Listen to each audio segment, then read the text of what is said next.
Hello, welcome to another Black History Moment, reading from Black Saga. 1701. Society for the Propagation of the Gospel founded. The Society for the Propagation of the Gospel in foreign parts was chartered by the English Crown as a vehicle to educate slaves and Native Americans. The society operated in Virginia, Maryland, North Carolina, Pennsylvania, and New Jersey. In New England, the education of slaves and servants was largely the obligation of their master. 1702. Slave codes passed in New York.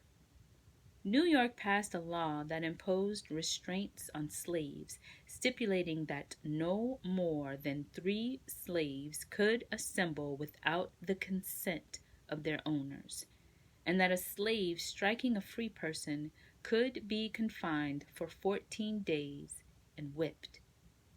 Slave owners were given broad discretion in punishing their slaves. 1703.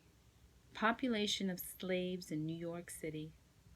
According to a census, as many as 43% of all whites in New York City owned 1 or 2 slaves.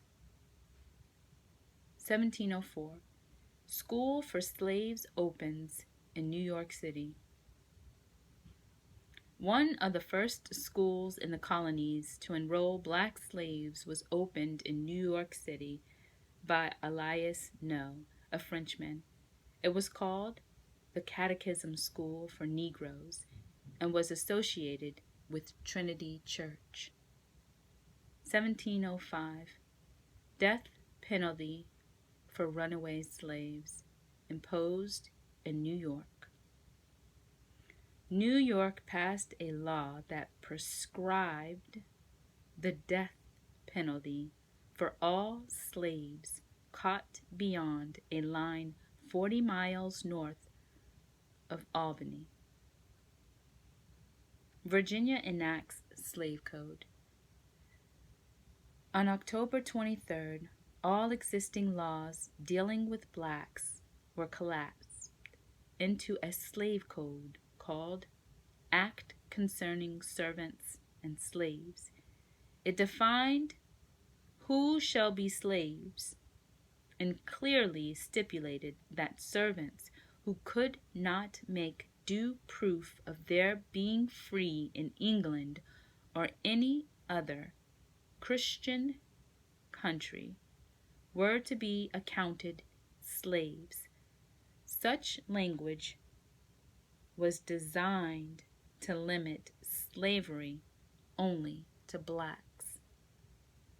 The legislation also restricted the movement of blacks within the colony, prohibited intermarriage, and disallowed black persons from holding a civil or military office. Under this law, slaves were attached to the soil, so that the heir to a plantation was entitled to purchase the inherited interests of others in the slaves. Virginia declared that all Negro, mulatto, and Indian slaves in all courts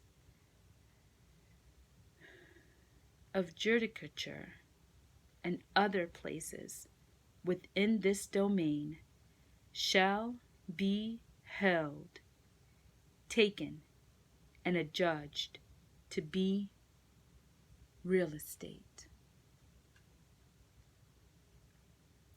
Status of free blacks deteriorates. Virginia passed a law that placed legal restrictions on the purchase of white servants by free blacks. The statute restricted black ownership of white Christian servants and declared automatically free any white Christian servant whose master married a black. The act reinforced a previous 1670 statute that stated the same but did not restrict blacks from buying any of their own nation. Thank you for listening to this Black History Moment.